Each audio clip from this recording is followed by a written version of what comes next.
Welcome to the InnovaBuzz Podcast, where our job is to help you build visibility, professional credibility, and connection with your ideal client by putting the human at the center of innovative marketing, so you can build and strengthen an engaging, enduring relationship with your ideal clients. I'm Jürgen Strauss from InnovaBuzz, and I'm honored that you're here with me. If you haven't joined our wonderful marketing transformation community yet, go to innovabiz.co and collect your free gift as well. Do subscribe to the show and also leave a review because it helps others find us. Let's get into today's masterclass on this InnovaBuzz podcast.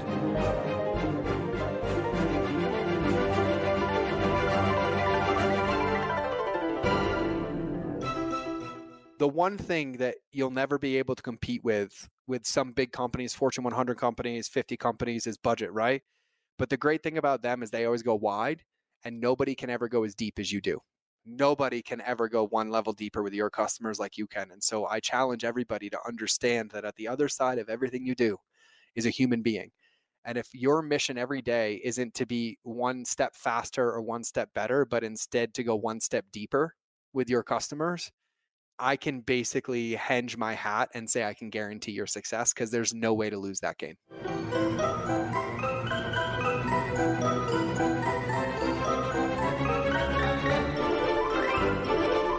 Welcome back. I hope you've had an awesome week so far. Today is really special. It's episode 300. And before we get to my very special guest today making a return appearance, let me begin by sending a huge thank you from me and, of course, on behalf of all my listeners, to all the amazing guests that we've had on previous InnovaBuzz podcast episodes. You all make this such an amazing show, and it's a very special privilege for me to be able to speak with you, learn from you, laugh from you sometimes, and then to share your insights and wisdom with all my listeners. And to you, my listener, if you haven't yet heard my recent conversations with copywriter Hayley Green and with Sam Keck of Common Folk Coffee, then do check them out after you've listened to today's episode, of course. George Bryant of GB Masterminds and the Lighthouse marketing method first appeared on the InnovaBuzz podcast in episode 226. To find out more about his backstory, listen to that podcast. Today, George honours me by sharing so much more about his expertise and marketing know-how in this milestone episode. We talk about really understanding each customer's own journey. We talk about the role of empathy in human-centered marketing. And we talk about working on yourself first. Without further ado then, let's fly into the hive with this very special episode 300 and get the buzz from George Bryant.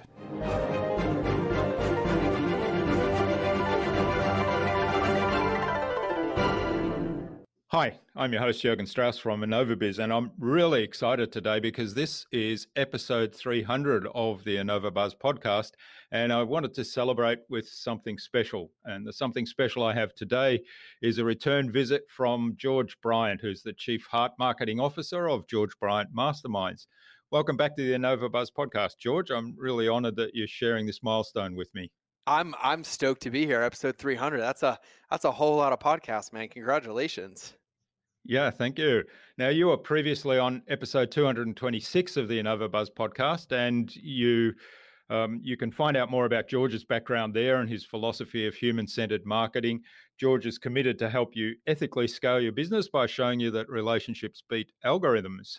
And once you focus on transforming the customer, you will make more revenue than when you were just focusing on the transaction. So that's a big message that was coming through loud and clear in that episode. But since that episode, you've launched the Mind of George podcast, your own podcast, and a couple of online training courses, and you've built a large community of fans on Facebook. So I'm really interested to learn more about that, as being, of course, I know quite a bit about it, being part of that community.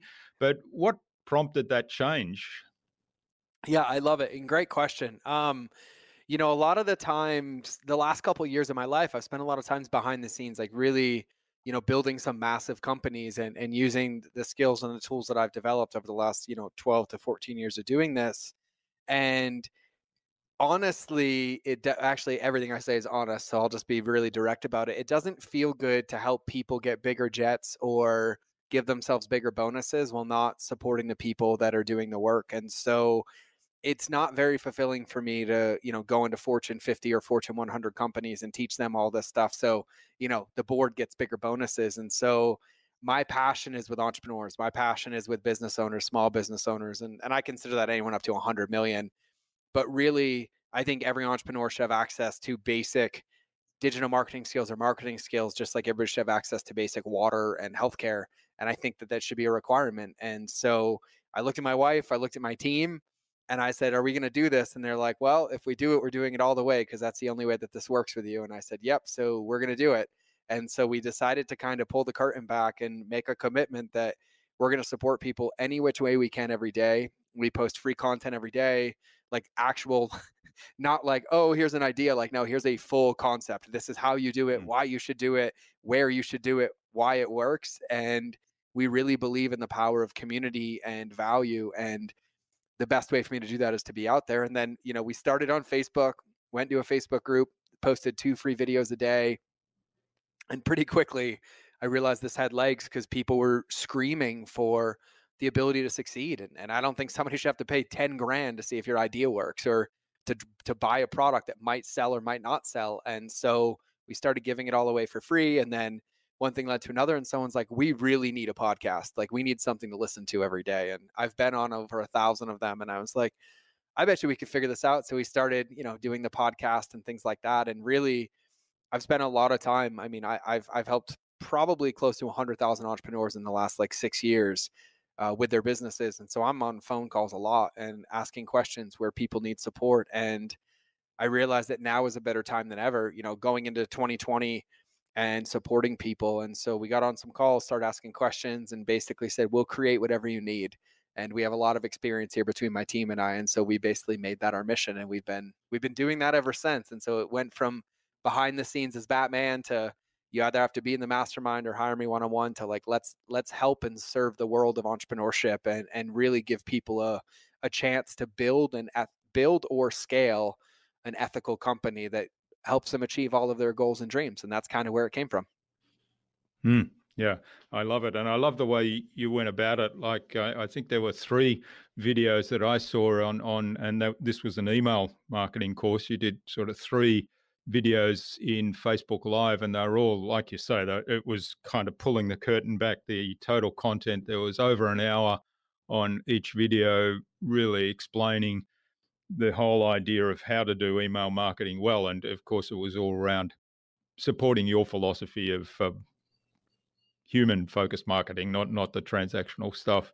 And I love, because we spoke last time about some of the things people do wrong in email marketing, like the cart abandonment, like you forgot to pay, or you forgot to put your credit card in, or when you buy, they give you an upsell straight away to highlight that you've actually only bought the minimum. Yep. So but I love the whole process you went through. So talk us through how that was structured. Yeah, no, it's actually a really, really amazing case study, to be really honest. So I'm going to share everything to be really transparent about it. And so when I think about it, right, one of the things that I teach people is that people aren't paying for products, they're paying for access and accountability, right? And a product is a way in which somebody votes with their dollars or attention to then come into a journey, right? But somebody's commitment level, when they read your headlines, your sales copy, your hooks, your products, isn't like, oh, I'm buying this because they convinced me. It's like, no, I really believe when I transact here, whether I give you my email or I follow you on social media or I give you my credit card, that you are going to genuinely help me achieve the desired outcome that you've promised me. And that's why people choose us. They choose the best relationship over the best product. And so when I was thinking about the Facebook group, one of the things that I always ask myself before I do anything is, what is in my industry, like whatever your business is, but in mine, like what in my industry are people not doing? and what is the opportunity, and then what are they doing that I don't agree with or that I think can be done better. So I basically do a SWOT analysis, right? Strengths, weaknesses, opportunities, and threats. Because I also ask myself, like, what are they doing that I need to be aware of because it's better than what I'm doing, and I need to make sure that I'm there. So when I looked at it, I was like, people are filling these Facebook groups and they're trying to get emails on the front, like with the 3 questions and then like gating entry in and all these different things. And I'm like, if you come into my group and all I have is this like streaming timeline of content, it's overwhelming and it does the exact opposite of what I want it to do, which is help you, because now you have to choose the path. You have to figure out which one. You're like, where do I start? It's overwhelming and it creates reactance, right? And I don't want that. I want you to be moving forward. And so I said, I'm going to control this journey. And I teach customer journey intentionally because I know that there's not one business that can't benefit from email marketing, not one. And then I also know that in order to do email marketing effectively, you need to understand a few things. And so I was like, I'm going to make my Facebook group what some people call a quote unquote funnel, except not. I'm actually going to add value, agnostic of credit card, and take people on a journey. So I said, what do I want to happen? Like, I'm going to go on podcasts. I'm going to create some content. I'm going to ask people to join my group.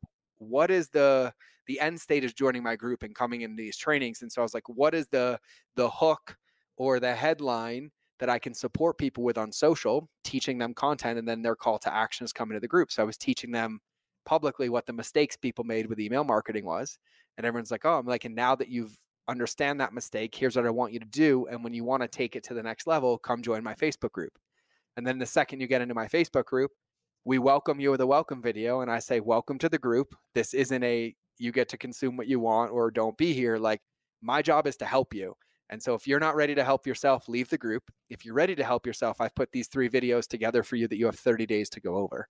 And so the videos were very intentionally done to give you everything you need to successfully scale your business with any aspect. And so video 1 was about commitment and understanding that your business only works if you do, but being intentional and methodical about what you do. And then I talked about how in the next video, we were going to help you be in the hearts, minds, and souls of your customers. And so then video 2 was understanding your lighthouse, like what your mission, your branding, and your message is to the world, and then understanding your avatar and all the different parts of your avatar, like their before state, their after state, the objections and the ask, because that's where you inform your content.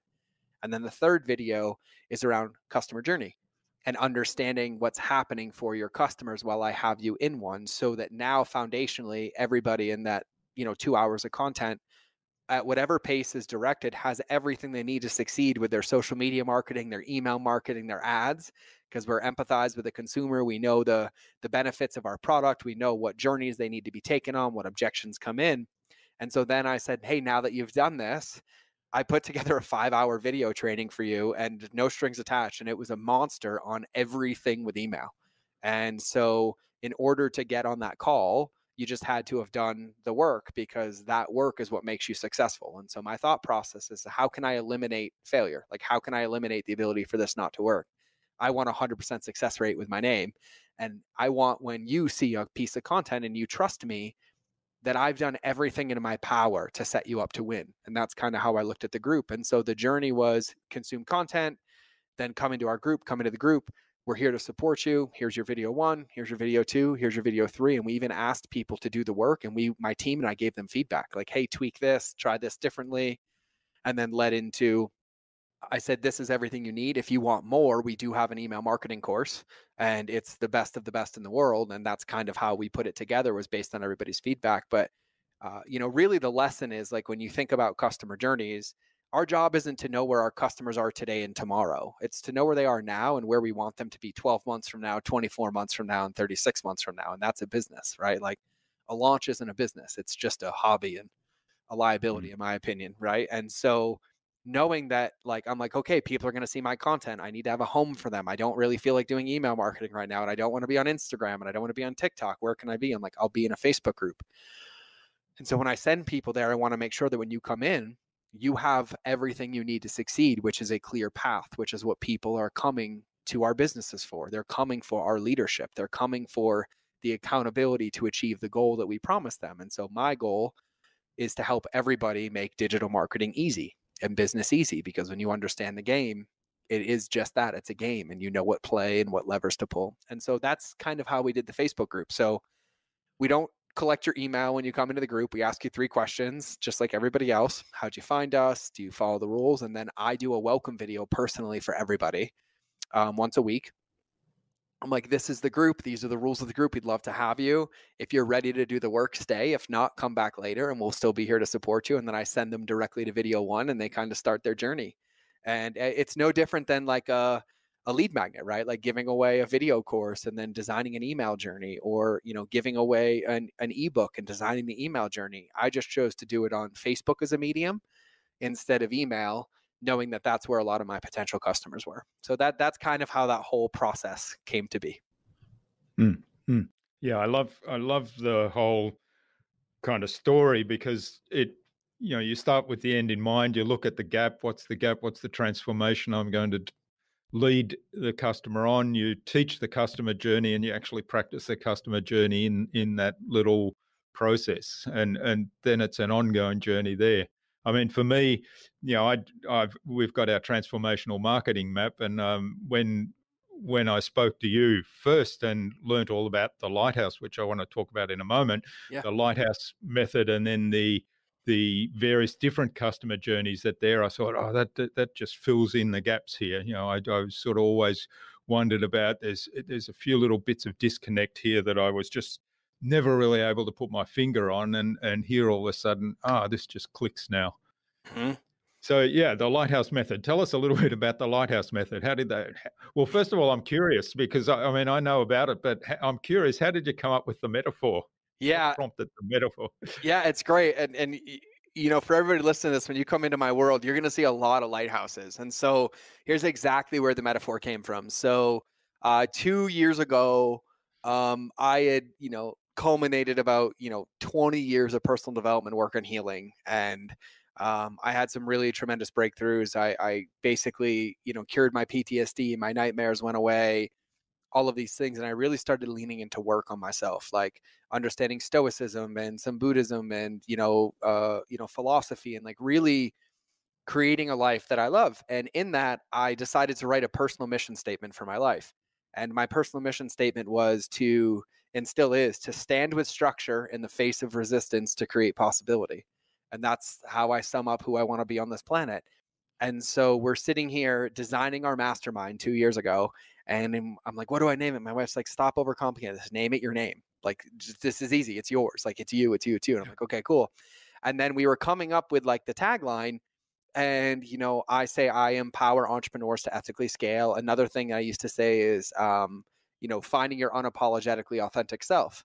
And so we came up with this mission statement, clearing the path to your unapologetically authentic self. And we were just sitting there, and like when those two were next to each other on a piece of paper, I think it was my brother, he looked me dead in the eye and he's like, oh, that's a lighthouse. You don't move and you shine light and it brings people on a path. And I was like, oh, that's genius. And so then we started utilizing a lighthouse. We put it in all of our branding. And then, one of the things that I teach people is that content without structure is just noise, right? And I don't want to be creating noise in the world. I want to be creating progress and helping people move forward. And so, in order to do that, you kind of have to have a method or a process or, a guide or some level of a blueprint, or in my world, I call them waypoints for people to follow. And so I was like, wow, like I really, really think a lighthouse is the best business analogy in the world, because once you build it methodically, the foundation strong, it can withstand any storm, hurricanes, gale force winds, and the only job is to keep its light on. And I was like, but in order for that light to work, everything has to be in place, right? The foundation, the structure, the weatherproofing, the light keeper has to know the cadence, right? Because then I started studying lighthouses and knowing that each one has its own unique light signature. And like every lighthouse, how bright it is, the color of it, the dots, like is it long, short, long, long, long, short, it's all has its unique light signature. I'm like, God, that's like business. Like you have to have a plan.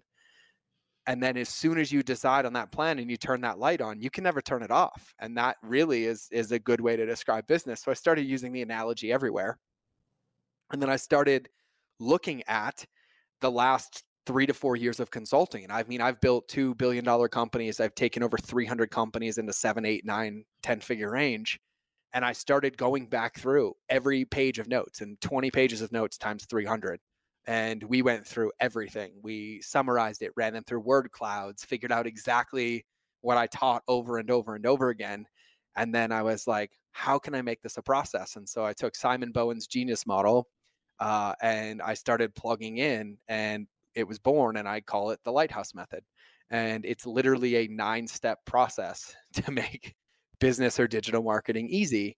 And I actually have a couple iterations of it, but basically the Lighthouse method now uses all nautical terms or lighthouse terms to teach you how to be congruent in business, how to make digital marketing easy, understanding customer journeys, understanding offer structure, headlines, hooks, titles, social media dissemination, and dispels all the mistakes and the myths that people have out there about how to do business online or even offline using online capabilities. And so I started looking at like, okay, when somebody comes into my world and I help them, step by step by step, what's the path that I lay out? And very conveniently, it always ends up right around 9 steps. And it's a perfect kind of wheel. And so then we turned it into a lighthouse. And if you follow these 9 steps, and some of them, and most people have some of them already, but when you plug the holes and tighten the process, then the impending result is that you have foundationally built a lighthouse. You can turn the light on and basically control the destiny of your business. And so that's kind of where the whole thing came from and how I got to now what I call the Lighthouse method or the Lighthouse approach, depending on which world of mine you're in. They're both the same methodology. The Lighthouse approach is for big companies, and the Lighthouse method is for anywhere up to like 10 million, but same concept, same processes, and applying it to people when they get there. And so that's literally how it all came to be. Yeah, I love the story. Yeah. So it's just a moment of inspiration. It's funny. Went out of a lot of work. Yeah. One of the things that, we teach is I even did a podcast episode on this called Field of Dreams is Bullcrap. If you build it, they won't come. And, one of the biggest mistakes that I see businesses make is they build it first, and they'll spend months building it, spending money, wasting time, money, or energy to then be there in crickets. And I teach people how to build it backwards, literally get, test it, get feedback, get paid before they even start building it. So there's a need for it, the right languaging, you understand the messaging because you play it the right way. And so what I love about it is like my business is a shiny example of that because it just started with a Facebook group. And then the Facebook group led to, we want to learn email from you. And then I was like, oh, I'll make an email course. And I was like, what do I name it? So I asked them and they were like, okay. And then after that, they're like, God, we really want more time with you. And I was like, well, what should I do? And they're like, we'd love a mastermind. So then I write and make the mastermind. And then the mastermind is getting named and it turns into a lighthouse. And then the lighthouse, I'm coaching people through it. And they're like, hey, you realize like we follow these steps? And then I was like, oh, epiphany. I can put it into a lighthouse model. And then I have a new way of teaching it. And then I go promote that. And then so it's very iterative, right? Like, and I think that's a good lesson in business and in marketing, right? Like it changes every single day. The foundation never changes, but the wrapping paper changes, right? And so underneath it at the core, I've been always teaching the same thing: relationship speed algorithms. This is how to do social media correctly, email correctly, paid media, customer journey, psychology, NLP, all of it. But then given the context of like where I am in my life and the state of the world, the wrapping paper has to change. And in the beginning, it was easy to just like, oh, here's an idea, here's an idea, here's an idea. But then, as I grew and I learned, people like, hey, they gave me feedback like, hey, this was great, but if you had this checklist or if you had this structure, if you said it this way, then I take all the feedback, we make adjustments, and then it ends up in this perfect model. And we just continue to iterate and build on it as we go. And it's a really, really good lesson with, business, right? Done is better than perfect, but there is no perfect product. There is no perfect offer. There is the offer. And then having a healthy relationship and understanding that business in its existence is uncertain. And that's why we love it. That's why we're entrepreneurs. We chase uncertainty. We create roads that haven't been paved before, create products that have never existed before, create content that nobody's ever done before. And so when you have that solid foundation, you can change that wrapping paper quite often and pivot fast and be where the market is. And then you just reinforce what you've done or change the name of it. And you're kind of like a chameleon in business. And then you're bringing people back to the same place. Like the way that we do marketing now is no different than we did marketing 100 years ago, except the mediums have changed, right? We're not using newspapers and so much word of mouth. We're using social media and digital marketing as faster touch points in the same type of journey, except we're just using a different delivery method, right? And so that's really, really the lesson in all of it is that you have to fall in love with the process, right? And the process is that your customers change, your business changes, your employees change, the world changes. But if you foundationally build a lighthouse, then all you have to do is change the color of the light or how far it shines out, and you don't have to change the rest of the business, which is why I teach it in a lighthouse method, right? And that's kind of like how it all sums up together. Yeah. And one of the things, I mean, as we're recording this, we're right in the middle of the COVID-19 crisis. We're all in lockdown. And of course, a lot of physical businesses have had to shut their doors for now and have had to find novel ways to try to keep some sort of business and cash flow going. And what I really like about the Lighthouse, and you talked about the wrapping paper, changing the wrapping paper. I mean, if you have that solid foundation in your business, it's going to be much easier to adapt to those situations and pivot your business. That's still going to be consistent with the core philosophy of your business, isn't it?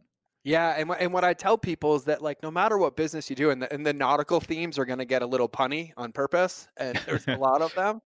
But when I tell people, it's like, you think about it, like, no business is smooth. None. It's not like smooth sailing. It's not like flat oceans. You're going to hit storms, right? And either one of two things happen. You're prepared for it and you can navigate it because your boat's ready, or you spring a leak, but you are aware of the leak, know how to plug it, and then you're able to continue. Or your boat can't maintain, you have to go back to dock, but then when you're at dock, you know exactly what to fix and fortify to go back out. So when something is lifted, you now have a launch platform to go back out and sail the seas. And that's why, I create what I create. And what's so powerful is that, most digital marketing that I watch, and the problem with most of it, with the exception of yours, and I love, everything that you do, and I've told you this numerous times, is that, strategies and tactics are not businesses, and neither are launches. Strategies and tactics will put you out of business, right? They're temporary, they chase, they're not permanent, and they're horrible. But when you have a solid foundation, strategies and tactics have a home because you're using them to be in the current state. And if it doesn't work, well, your foundation is still strong. But if you don't have a strong foundation, you use them, you go out of business. And I watch people launch their way out of business, ad spend their way out of business, overmarket themselves out of business because it's not built on a solid foundation. And it's really, really imperative that you understand, and like, to be very present to what's here. I've watched one or two things happen, and I'm watching businesses thrive that you wouldn't think about it. Like, I have a couple local gym owners that I help. I have my chiropractor that I help, and he's literally falling in love with remote client work. My chiropractor, he's giving people modalities and teaching people on Zoom. And like, when he goes back into the office, if he wants to, he can triple his practice and see patients remotely. And then, the gym was like, oh, we're going to go on. I'm like, no, loan out the equipment to people at their house and then do workouts online and let them use the equipment. And they're like, oh my God. And they're getting new members signing up because people are looking for accountability and support. So they have a new member sign up. I'm like, go drop a kettlebell and a barbell off at their house, and then they can join the workouts. And so, when you're built on a solid foundation, your customer, the journey that you design, you can pivot really fast and meet them where they are. And in the world that we live in, 2020 is going to be very differently than 2022. The beginning of 2020 is going to be very different than the end of 2020. And if you're trying to turn the Titanic every day in a 180, it's not possible. But if your foundation is strong and you understand the game, you can be pretty agile and meet your customers where they are and then take them on a journey. And that's what's really exposing itself right now is that I'm seeing. And just so everybody knows, like, to be really present, I also own some physical product companies. I have a supplement company and a diaper bag company and a protein bar company. And collectively, between the three of them, we're losing about $60,000 a day right now. And I'm not immune to any of this. I'm not numb to any of it. But here's the beautiful part.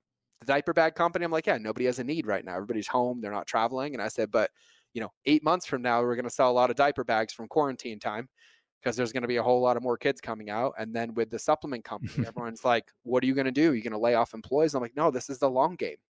So we didn't lay off anybody. We told them we'd pay them. We cut the owner pay, but now we're giving out free supplements every day. And so we're doing the opposite. We're down almost 85%. And we're like, listen, we still want to support you. We understand here's an at-home workout program. If you opt in for it, we will give you a supplement of your choice to use for the next 30 days on us.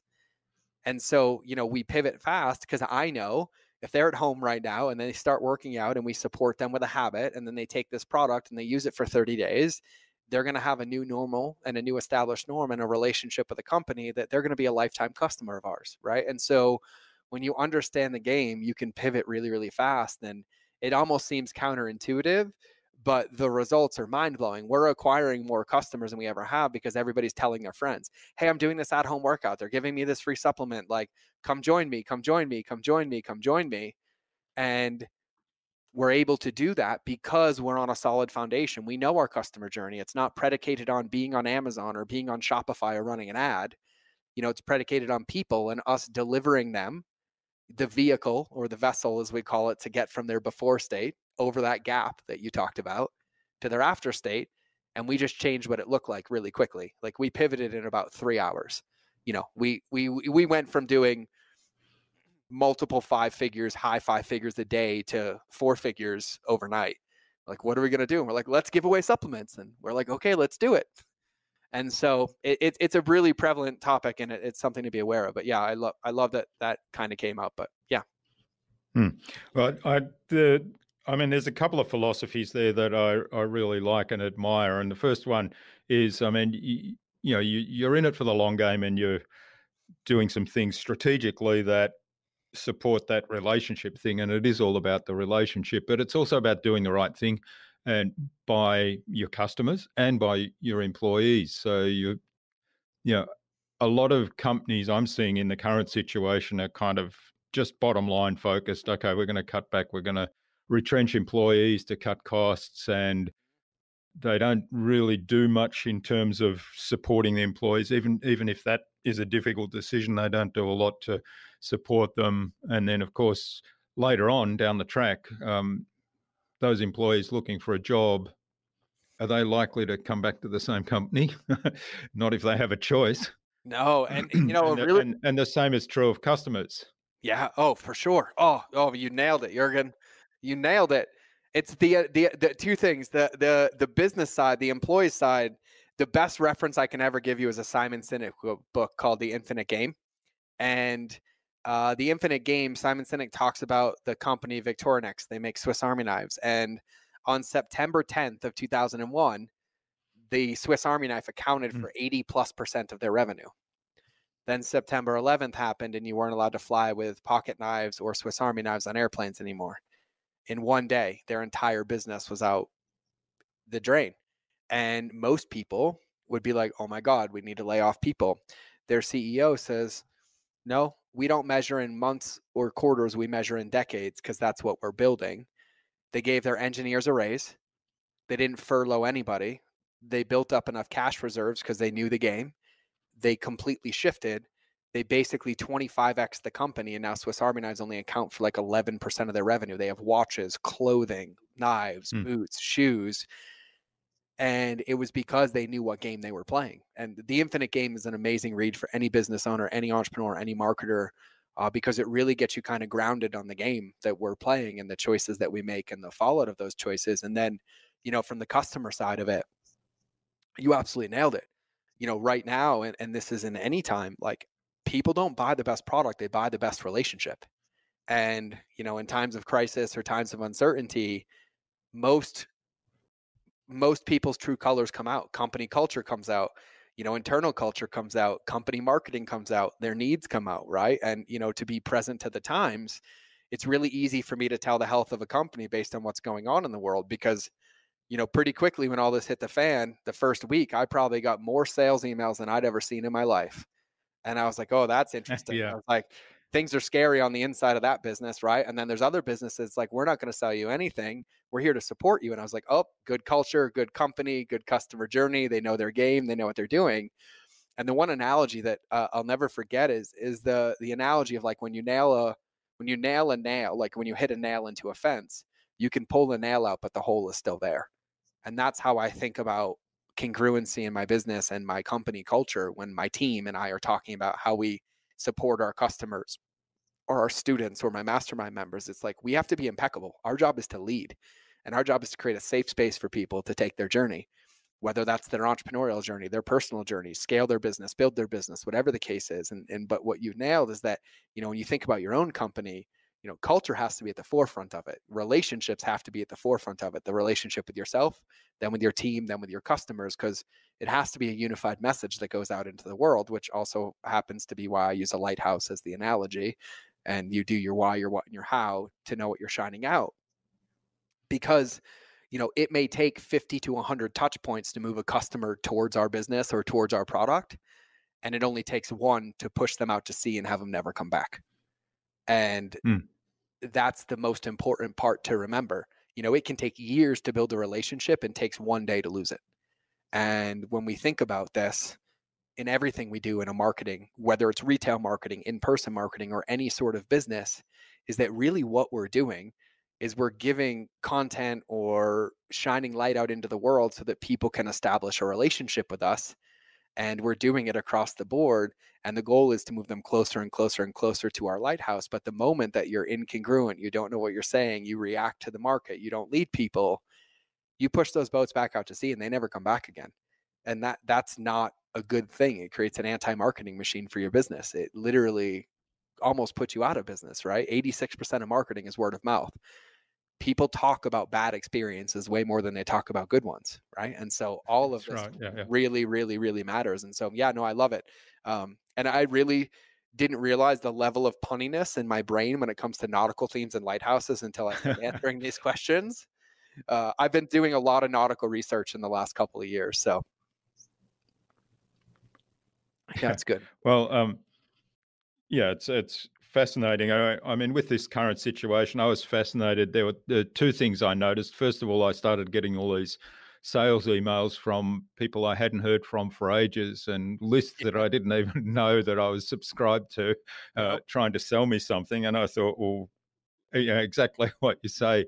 I don't even have a relationship, and you don't even, and they're offering me stuff that, there's no reason why I would want to buy it. So they haven't even taken the time to get to know what I really need or want.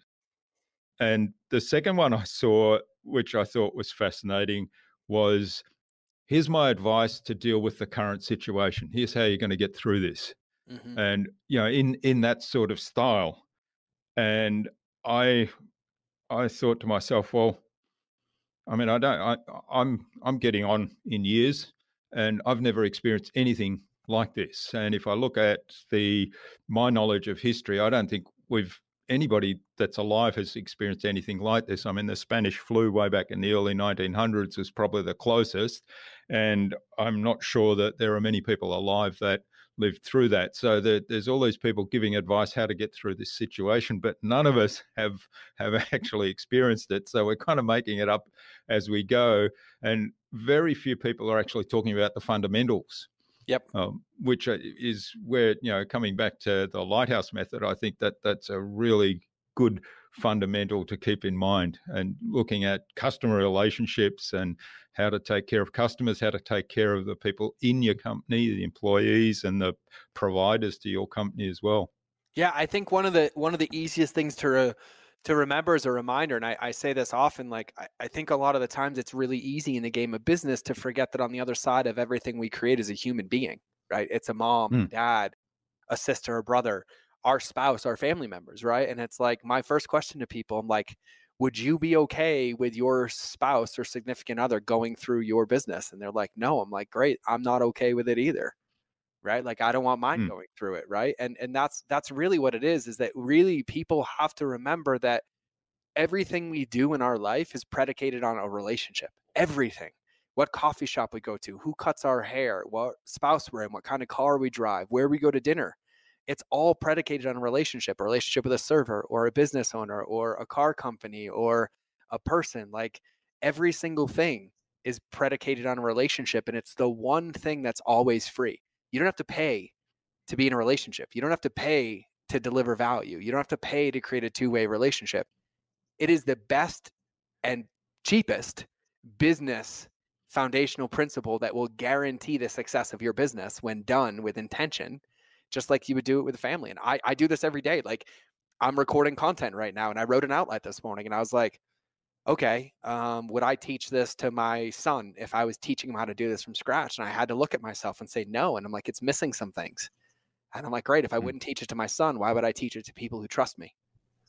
And so I went back and I spent another hour rewriting the outline before I wrote it. And I was like, could I teach this to my son and my daughter? And like, because my daughter's 15 and she asked me about this stuff all the time. And I'm like, yeah, and I'd be okay if somebody else taught this to my daughter and I paid for it. And I'm like, great, now I'll go record the content, right? Like being Yeah. very intentional on what's done everywhere and meticulous, knowing that relationships are literally at the forefront, or let's use nautical terms, they're the undertow of everything that you do. Like every single thing you have is based on a relationship. It's the thing that keeps the keel in the water, keeps the boat on course, right? Like the relationship is everything. And so when we think about business and like the Lighthouse, and the reason I use it so much is because, you know, it's not hard. It's it's the intentionality, right? Like what I found with business, and I'm massively successful when it comes to business and helping other people with business. What I find is that the hardest part is the foundation, right? Because you have to think through the future. You have to think through, Mm. where do I want to be in 10 years? Where do I want to be in 20 years? Like, there's no point in building a house that only lasts for 10 years, right? And in order to understand that, you have to understand like your goals and where you're going. And most of the mistakes I see businesses make are because, they're thinking in weeks, months, and quarters, right? And I was like, you have to be careful of the bed that you're creating, because I don't know if you want to sleep in it. Because if you keep measuring everything in quarters, you're not going to have a business in 2 years. And it's very, very powerful to think about those things. Like one of the things I have my students do, and actually we did this in the Lighthouse method course that we made, we have people do their 100-year vision. Like literally sit down and build 100-year vision for your company. And then when you start to do that and understand that, it changes the game that you're playing. And then all of a sudden, the fact that one social media post today didn't get a lot of engagement isn't as upsetting to you, Mm. because you also understand that the point of social media isn't engagement. It's to serve as a touch point and a beacon of light. And whenever that person's ready, they'll turn toward shore. But they might need to see 50 of those before they leave a comment for their first time, right? And so it really starts to change the measuring stick to what really moves the needle. And really it comes down to two things. Like for a business, it's impact and income. And without impact, you can't make income. And without income, you can't make impact. And those are the two things to focus on. And I find that when you really ground yourself in, okay, where do I want to be in 5 years or 10 years, right? And you work backwards from that, it changes your decision process. It changes your focus. It changes how you create company culture, how you do your marketing, how you do your branding, how you do your messaging. And it's not that you may have to be in business 10 years from now. You might want to sell in 3 years, but guess what? You'll get a 10 times higher multiple when you have a plan and you've been working towards that plan, versus like, oh, I just launched a product, or I drop shipped this thing, or no one even knows we exist as a human. Nobody knows who owns the company. It's faceless, right? Like people will always vote with their relationship. And quite frankly, I've been watching this trend for years. If people and businesses don't understand relationships by the end of this year, I don't think they're going to have a business in a couple years. We've been training people to discern. We've been training people not to trust strategies and tactics. We've been training people for 15 years of digital marketing that I've studied to basically get to this point where the only thing that wins is being a decent human being and focusing on relationships. And there's just a matter of time before you can't run clickbaity ads and headlines, right? Like it's already hard enough. Like I watch people's ad accounts get shut down left and right because they don't have relationships. They're using tactics and they're using, spammy things. And really it's the only path. And so, my question for everybody is like, what light do you want to shine? Like what impact do you want to leave? Like what stamp do you want to leave on the world? And is your business built on making money, or is it built on making customers achieve the goal, which gives you the ability to build the biggest company in the world, right? Like I always use Nike as an example because it's really, really fun. The Lighthouse is really powerful when you think about congruency, and it's understanding that no matter where anybody in the world sees you, that you're always going to have this one message, right? This one thing you're known for. And you can tell me you sell 100 products, but if I fast forward 10 years and interview every customer and I say, what were they known for? It's going to fall into one of 10 buckets, right? And so like Nike's a perfect example. I'm like, can you imagine if today they're like, just do it. And tomorrow they're like, maybe I'll do it. And the next week they're like, you can't do it. Right? Nike is a lighthouse. Apple is a lighthouse. Like some of the most successful brands in the world are lighthouses. Elon Musk is a lighthouse, and whatever word just popped in your mind to describe him is the same word that you've thought about him since day one. It's congruent, Mm. it's branded, you understand what's there, you have a relationship with it. And that's why it's so important to close the loop on what I opened a minute ago, where, thinking about 5 years, 10 years, 20 years from now, the reason I think most businesses don't do it is they're taught in this belief that if you launch this product, you launch this funnel, you'll make money, and then you'll use that to fund, what's next. But that sets a paradigm of like launch, rinse, repeat, and it's exhausting from day one, and it's short-sighted. It's very, very small. And if you take the time in the beginning, and I'm talking a day, maybe a day and a half, to like really ground yourself and be uncomfortable for a minute of like, where do I want to be in 10 years? Like, what does it actually Mm. look like? What do the customers look like? What do they feel? What results did they achieve? You only ever have to do it once, and then business gets easy because everything is built on a solid foundation and you know where you're going. Because every choice you make is either, oh yeah, this is aligned to that vision, or it's not. It's aligned to that vision or it's not. It's helping us achieve that vision or it's not. It's getting them one step closer to us or it's not.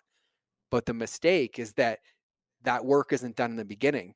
And without that foundation, without those principles of understanding what you stand for, what you mean, what you help customers achieve without products, there is no business to be had. And it's a dangerous game to set up from the beginning. And so, yeah, it's really, I'm loving the Mm. Lighthouse. That's Yeah, yeah, it's great. And that's a really powerful exercise to do, and it's quite challenging actually. I mean, I find that quite challenging to sit back and do that. But I think the way you kind of guide the team through it is really valuable. And for me, the other big question I think is, what business are you really in? And that comes back to my very first job when I came out of university was in the photographic industry. I worked for ACFA, and to me at the time, I thought, oh, this is a dream job because I'm a really keen hobby photographer. I have been since, well, I don't remember having not been a keen photographer. I mean, I've got a box camera here in my thing that was my first camera when I was about 5 years old. And so I've been taking photos ever since then. So this job was for me the dream job. But of course, within about 2 years, the first consumer digital camera came out, and I experienced firsthand how ACFA and I'm guessing that Kodak and Fuji, who are the other two big film manufacturers at the time, were reacting pretty well the same.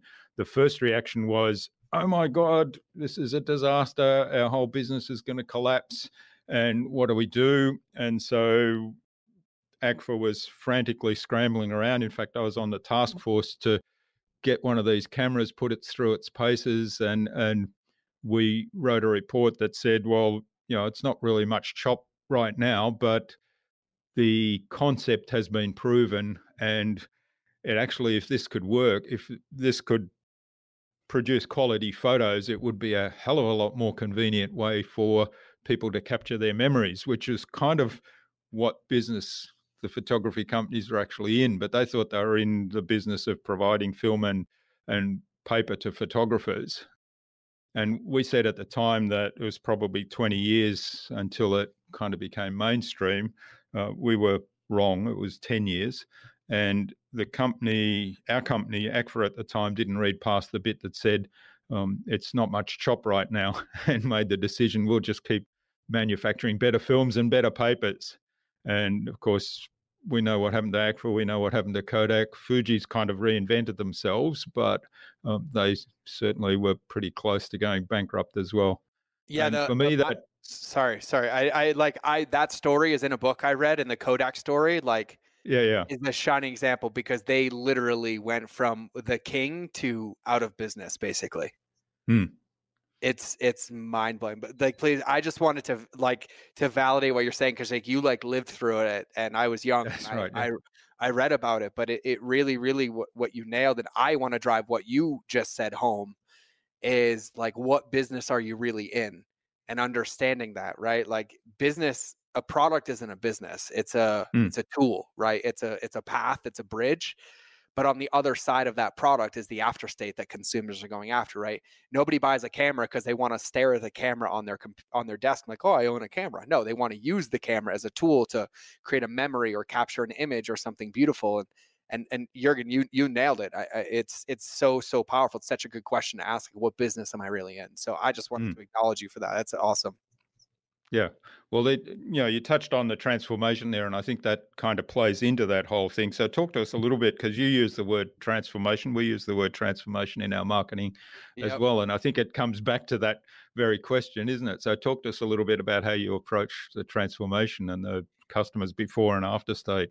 Yeah, it's so powerful, and like really when I say like my job is for all entrepreneurs to understand that business is easy, is because really what it is, and you identified it right at the beginning of this.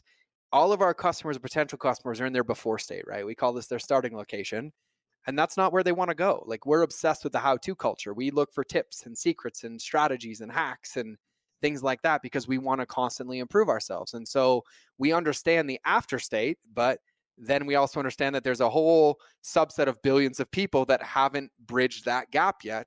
Hence where we insert ourselves. And they have objections in there and things that come up, but really they haven't found the path or the vehicle. And that's where we come in and really, really create that. And, when we think about this, business, especially marketing, is easy when you do the prep work. Like when you're empathizing with your customer, like understanding their journey before they do, right? You'll hear them say things like, "Oh, it's like you're in my head. How did you know that?" And it's like, "Well, I took 10 minutes to think about it before I posted it." And so just a little empathy goes a long way. And so, yeah, one of the things that I teach people, like, I'll just explain the foundation. So like in the Lighthouse method course that we use, it's this 9-step process, but the base of it is the foundation. And the foundation doesn't start with building your lighthouse or mapping the plans. It starts with you as a person. What's your day look like? What's your perfect calendar look like? Where do you want to be spending your time? What's your queen bee role, right? And then it moves into the lighthouse. And parts of the lighthouse, and number one is before you can even think about your customer, you have to know who you are. You have to know who's speaking to your customer, right? And so you have to build your lighthouse first. Like, what's your why? What's your what? What's your how? Once you understand who you are, now you can start to understand who your customer is. And we call this our captain's assessment because we call our customers our captains. And you look at it, and customers have 3 levels of beliefs. They have external beliefs, they have internal beliefs, and they have paradigm beliefs, right? And an external belief, might be like, something like, "Oh, I want to lose weight," right? Like that's their before state. I want to lose 5 pounds. But then internally, normally it's, "I don't feel good enough," right? Like, or, "I don't want anybody to know this. I'm ashamed to go to the beach. I don't want to take my shirt off," right? But then paradigm, there's like a core belief in there, right? Like a lack of self love or lack of unhealed trauma, right? And you have to understand these paths. And so that before state is there. And then we get into objections. Well, if that's where they are and that's not where they want to be, what gets in the way of them getting there? And of course, the big 3 are always time, money, and energy, right? And then I've done this before, it hasn't worked.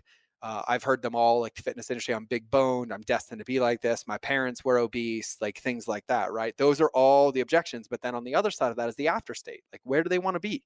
Like, what's their destination? And the destination is like, "Oh, I want to, be confident. I want to take my shirt off the beach. I want to lose 10 pounds. I want to do whatever."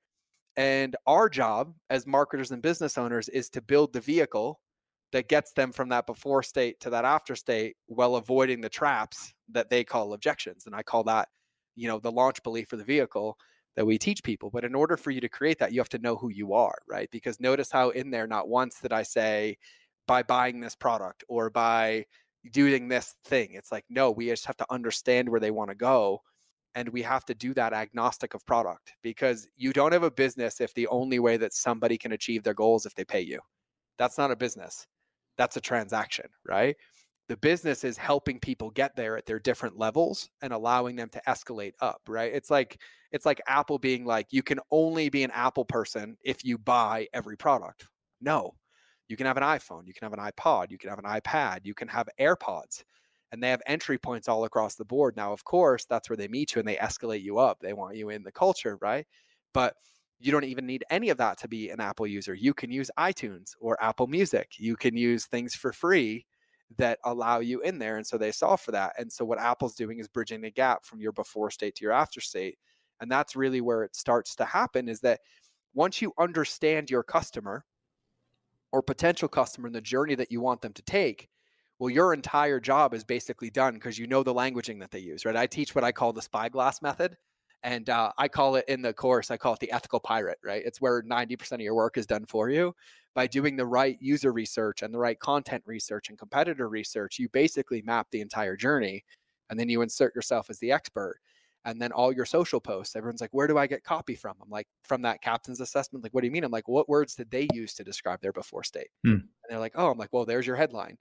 Oh, what objections do they have? And they're like, well, they said this. I'm like, great, use their words, not yours, right? And those documents tend to be like the most important documents in business. So there's 3 or 4 of them that I use. There's 4 of them that I use. The beacon of belief is what I call the lighthouse. It's your why, your what, and your how. And then the captain's assessment is next, which is you understanding your customer.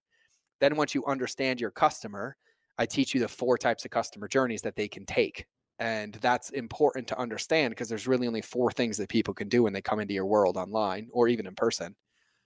And then the 4th one is what I call the map of modalities, right? And this is all the ways in which you serve your customers for free in exchange for their email or information and for paid. And with those 4 things together, and they're literally, you're in their 4 worksheets that take less than an hour. You have the blueprint to build $1 billion business, $1 million business, $100,000. It doesn't matter.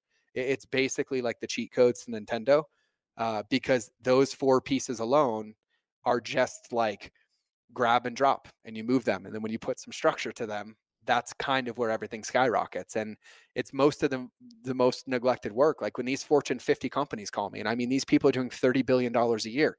I put them through the same process and somehow we double the company. I'm like, oh, you lost sight of this. Your business was built on this, but eventually you lost sight of it. When we get back here, everything starts to kind of shift and move. And so, if there's anything that like I tell, entrepreneurs, business owners, like business really, really gets to be easy because your business being successful is a byproduct of you understanding yourself and then your customers before you put anything into the world. Or if you're already in the world, taking the time to audit it and being really intentional and methodical about who they are and who you are and what that gap is and where you want to take them. And then when you have those pieces, it's like just kind of choose your own adventure. Like I'll take apart from this column, I'll take apart from this column, and then I'll send them to this product. I'll take apart from this column to this column, and I'll send them to this Facebook group. And it really, really is like kind of drag and drop and plug and play because that foundational work, it's kind of invisible, right? When you think about the tallest skyscraper in New York City, you don't see the foundation, but you know it exists. And that's the only reason that building can be the tallest building, right? But you only have to pour that foundation once. And then you can add as many floors as you want, as long as you think through where you want to be, right? So if you build and pour a foundation that can only sustain 3 levels, if you hit the 3rd level and you're like, I need a 4th one, you have to knock the entire building down again and start from scratch, right? Yeah.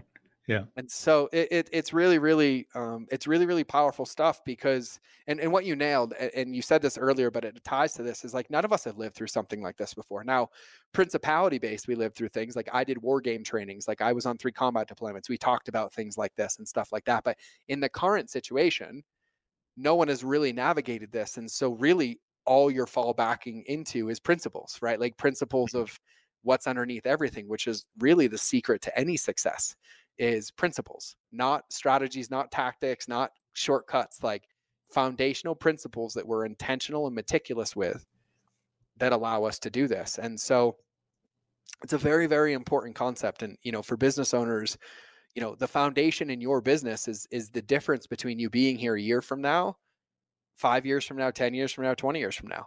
And it's like, who are we? And it's not, we're not Facebook ads. We're not Instagram ads. We're not TikTok. We're not like, who are we at the core?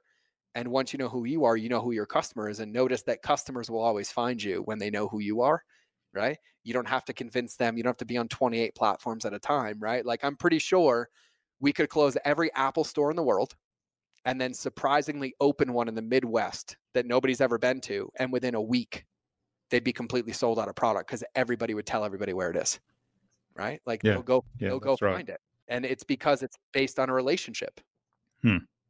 Yeah, exactly. And I was just going to go somewhere with the relationship bit, and it was around the transformation and the accountability part, because one of the things that you said, and I thought that's so true, and it's articulated really clearly, is that people buy accessibility and accountability. So they want accessibility to a service, a product, a person, if it's a training program, but they're also looking for accountability. And, I think of all the training programs I've bought, probably 95% of them are somewhere in my computer. I've probably forgotten about 2/3 of those. The other third I might remember, but I'll struggle to actually find where they are on my computer. I certainly haven't done them. But the ones that stand out for me are the ones that have held me accountable, have kind of taken me on the journey, and then I've gotten the value out of it. They might not necessarily be the best training programs, but because I've actually done them, they are the best by definition. And it's the same with any kind of marketing or any customer journey, isn't it? So if you think of, I mean, the classic one is gym memberships. I was speaking, a friend of mine runs one of the local city gyms here, and they ring around, he said, about 100 people every 3 months they ring, and they say, you haven't been in the gym for 3 years, but you're still paying your regular monthly subscription, and one of the other guys that was in that conversation said, "Oh, why do you ring them? They might stop paying you." And he said, "Well, it's the right thing to do, because there's two things you can do there. You either hold them accountable, or you say, hey, if you're not going to do it, why pay us?" Yep. No, I mean, it's so true. And here's the thing. I think too, what helps with this, Jurgen, is I think a lot of people, one of the beliefs is that accountability means like you're one-on-one, like you're having to deal with 1,000 customers at a time, or what if 5,000 people call me? That's not accountability.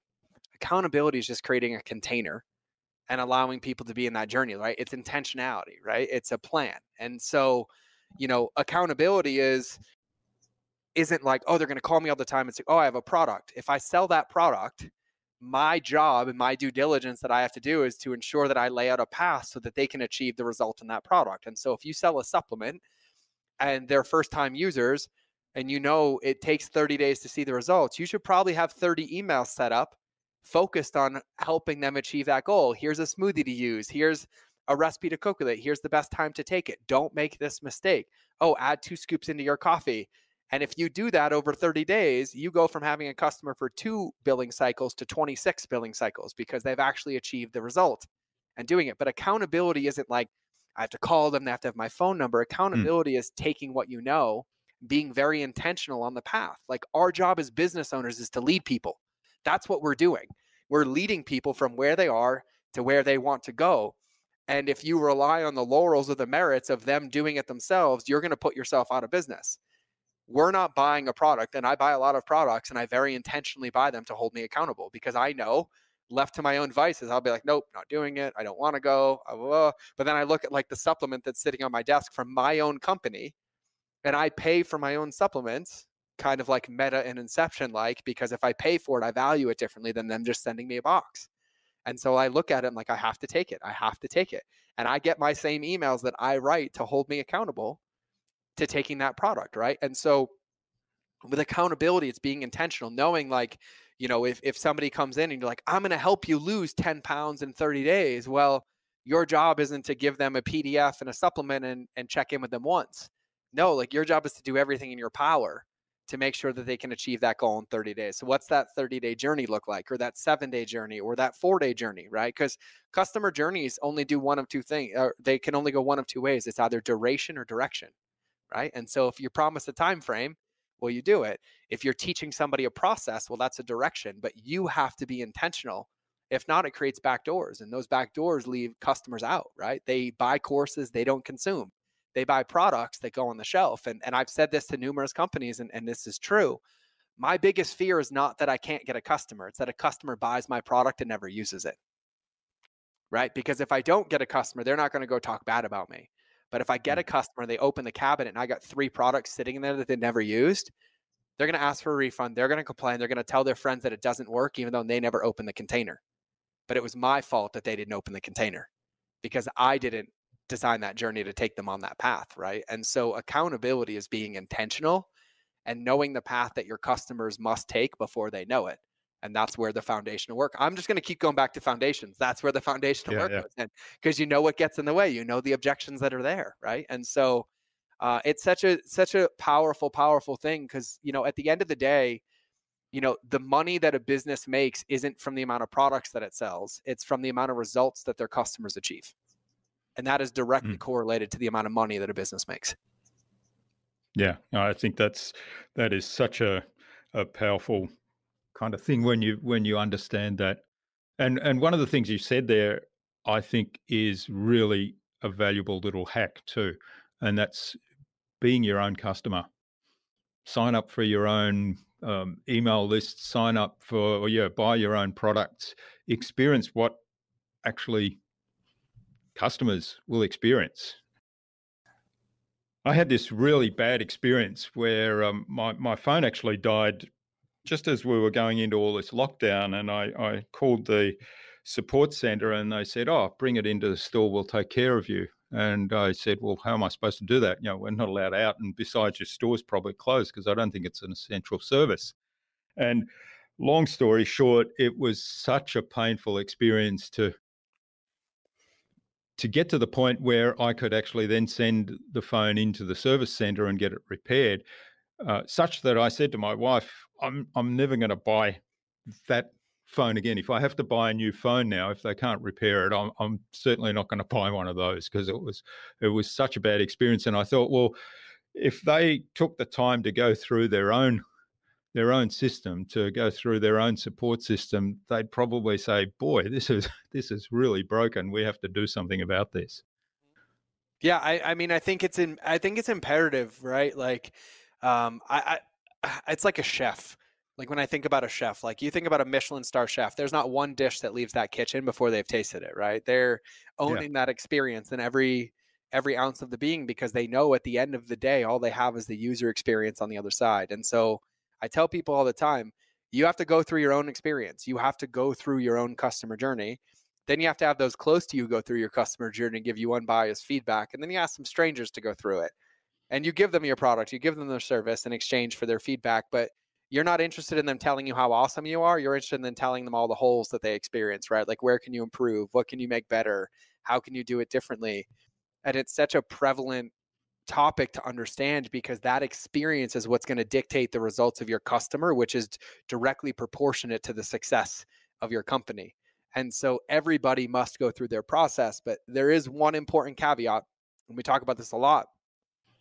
We hear people all the time, entrepreneurs, say, "I am my ideal avatar. That's why I started my company." And I'm like, yes and no. You are your ideal avatar, but in your after state, and your customers are in their before state. And those are two very, very different places. And so you need to make sure that you're speaking to people and meeting your customer, where they are, by knowing their language and what it is. And an example I always use, and I'll give the specific example, I was helping somebody with a webinar, and they sell supplements with a protocol to heal an autoimmune condition. And the webinar was titled, to heal massive pain, right? Massive pain, and pain is a part of it. And it was converting really, really well. But they got on the phone with some customers and they started asking questions like, "How would you describe your pain? How would you describe your pain?" And one resounding answer came back, and every one of them somehow said bone crushing pain.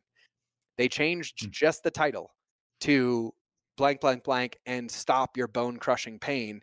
And their conversions went up 7 times, not like 7%, 7 times, because that was the language of their customer. Now, the synthesized version is like, "Oh, it'll stop your massive pain." But when a customer is in their before state, they're not having the logical answer. They're in the experience. They're in the pain. They're in that state. And you have to make sure that you understand what that is, so you can meet them where they are.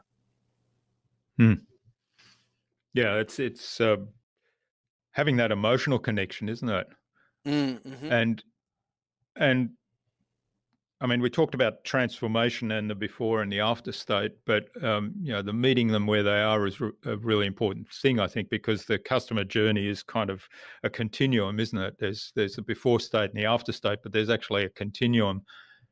Yeah, and I love that, and understanding this is really, really important. And it's not a hard concept to understand, but it's important to be aware of it, that no customer journey is linear. It's not they go from A to B to C to D to E. It's a very systematic, like, node based approach. And to stick to nautical, it's a lot of buoys or waypoints in the water on their way to shore, and it won't ever look like you think it is, right? So envision this. I always love that image of what entrepreneurship looks like, right? The top says what you think entrepreneurship looks like, and it's this steady growth of thing. And then what it really looks like is millions of squiggly lines and circles, and then you end up at the after state. And that's a very good representation of what your customer journey is like.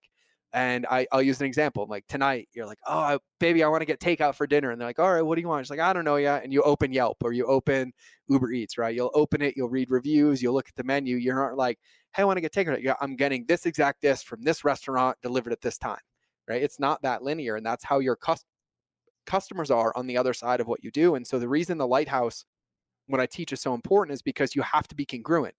Because everything that you do in this world is either moving a customer one step closer to you or one step further away from you.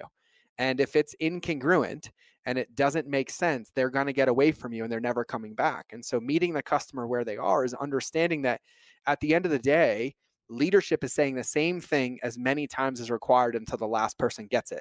Not saying one thing once, getting cute, and then reinventing it 800 times to try to make noise everywhere. And so meeting your customer where they are is knowing that all of your customers are going to be in different parts of their buying cycle.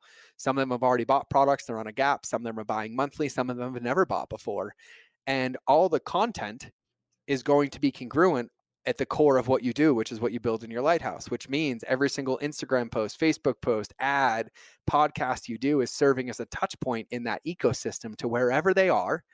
They're hearing this or seeing this, and then they're moving one step closer to where you want them to be to your peer, or potentially one step further away because they're not your ideal customer. But you don't want to be pushing away your ideal customers by having incongruence, right? And so what I tell people is like, content without structure is noise, right? And so if you are a business and you help people like lose weight through digital programs and supplements, and I use that example because a lot of people resonate with supplements and it makes sense to apply to your business. Well, if you go do a post on like how to groom your dog, well, that's really not going to do you any good. And it's not going to lead people one step closer to you, right? That's for your personal Instagram.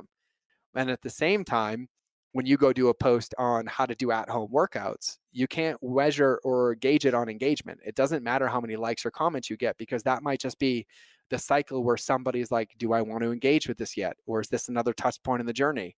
Our customers are smart. They know what we do. They know how to find your website, right? Like, I don't have to tell you if you want same day shipping and something delivered to your house, what website to type in. Like, every one of you just thought about Amazon, right? Like, and so our customers are that informed. And so what our job is if you think about a lighthouse is a funnel. When you get to the pier, that light is sharp and focused like a sniper rifle. And the further away from shore you get, the wider and wider that light gets. And so as you're doing this, you want to make sure that you're congruent and knowing that customers are always going to be moving closer to you as long as you're shining the same light congruently, consistently, and intentionally. And then they'll get closer and closer and closer and closer. And that takes them on that journey. And so when we think about like before states and after states and a customer journey, and I teach this to everybody in the conscious, subconscious customer journey, when we think about before states and after states, like we might want somebody to buy a $60 supplement, but they might have to go through 16 customer journeys before they get there. They might have to go from I've never worked out to now I'm walking every day. Oh, now that I'm walking every day, I'm going to clean my diet up. Oh, now that I'm learning how to cook, I'm going to meal prep. Oh, now that I'm meal prepping, I feel confident. I'm going to go to the gym. Oh, now I'm going to go to the gym. I want to take the supplement. And all of that has to happen by meeting them where they are. And the only way we can do that is if we're very intentional on what we do and we're methodical about that customer journey and the entry points and kind of where we take them. And so, one thing I want to say is a lot of the things I'm saying, it's really not overwhelming. There's only 9 steps. Most of them are just the awareness of the step that makes it possible, right? Like once you become aware of something, you can't forget it, right? Now that I think about it, and you've heard this, you might be like, oh, I wanted to create a lead magnet. Oh, I need at least 7 days. Oh, I need to figure out the direction of the duration, or I need to make sure I never do that. Or if you go back to our other episode, you're like, oh, I'm not going to do cart abandonments that way. I'm going to do them this way, right? And once you're aware of it, you tend to act differently. And a lot of this is just being aware of what's happening, right? Being aware that your customer is in a journey. And that journey doesn't look like anybody else's journey. And your business has to be designed as like a net per se, right? That you can catch them all by speaking the language, taking them on the journey and meeting them where they are. And they're all going to fall in there at different points. And then once you catch them, you got them, right? And then you put them on shore and it's like, hey, here's a lead magnet or here's a product, right? But the thing here is that they all have to understand where it's coming from. And it all has to be congruent and consistent for it to be a lighthouse, or else you're going to end up with 40 lighthouses that bring people in all the wrong directions and crash and get stuck in the Bermuda Triangle and sink and, all the things that we don't want to happen. All right. Well, thanks, George. This has been absolutely fabulous. I really appreciate you spending time with us on our special episode 300 today and talking through the Lighthouse system and all the fundamental principles of marketing that I think are going to be hugely valuable to the listener. Is there something you'd like to leave the listener with before we wrap it up? Yeah, I always do. And I'm a broken record for like relationships beating algorithms, but the one thing that you'll never be able to compete with some big companies, Fortune 100 companies, 50 companies, is budget, right? But the great thing about them is they always go wide, and nobody can ever go as deep as you do. Nobody can ever go one level deeper with your customers like you can. And so I challenge everybody to understand that at the other side of everything you do is a human being. And if your mission every day isn't to be one step faster or one step better, but instead to go one step deeper with your customers, I can basically henge my hat and say I can guarantee your success, because there's no way to lose that game. Great. Well, thanks, George. That's wonderful advice, and I think it's a good parting message to bear in mind. So thanks again for coming on the 300th episode of the InnovaBuzz podcast. I really appreciate it. Now, where can people find out more about you and maybe even reach out and get in touch, say thank you, or perhaps take a look at the big light of your lighthouse? Yeah, I love it. And thank you. I'm just honored, Jürgen, to have me for this. And for everybody listening, there's one gift that I can never give back to you that you just gave to me, which is time. And so I'm just honored and humbled that you listened. And hopefully there was something here for a takeaway. So I make this really easy. You can find me everywhere at mindofgeorge.com. And just as a bonus, those 4 types of customer journeys that I talked to you about, I teach you on that page for free as I show you exactly what they are. And so you'll get the best of the best there. You can subscribe to the podcast. You can opt in and see what this looks like. We'll give you the trainings, everything for free. It's all at mindofgeorge.com, and it's really, really simple. Great. Well, we'll link to that in the show notes, but certainly easy to remember, mindofgeorge.com.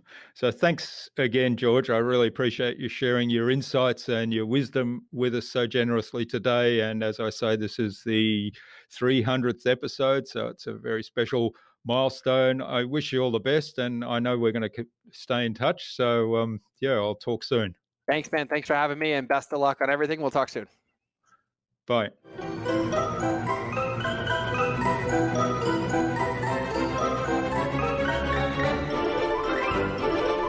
I hope you enjoyed and learned much from that amazing conversation with George. It certainly was a worthy milestone episode. Let's make marketing human again. That's my mantra, and it encapsulates my takeaway from today's episode. I'd love to know what you took away from George's episode. In fact, more importantly, what action will you take as a result? Leave a comment below the blog post, which you can find at innovabiz.co/George Bryant 300. That is GeorgeBryant 300. All lowercase, all one word, innovabiz.co/George Bryant 300. You'll find contact information for getting in touch with George there, as well as links to his website, his courses, his social media pages, and the other resources that we spoke about in today's conversation. Tune in again to the next episodes of the InnovaBuzz podcast, where we've got more fantastic guests lined up. To kick off the next 100 episodes, we have Noah Labhart of Variable and the Code Story podcast, followed by referral coach and author of Radical Relevance, Bill Cates. Thanks for listening to this episode. Make sure you subscribe to the show to be reminded of new episodes. It's free to subscribe. Leave a review if you like. Even if you don't like me, I'm okay with that. I'm asking you to leave a review because it helps other people find this show. Go to innovabiz.co to join our marketing transformation community and access a free gift my team and I made for you. It's the Marketing Master Mini Class. We want to give you everything you need to transform your marketing into a human-centered, relationship-focused growth engine. Until next time, I'm Jürgen Strauss from InnovaBiz. Remember, be awesome and keep innovating.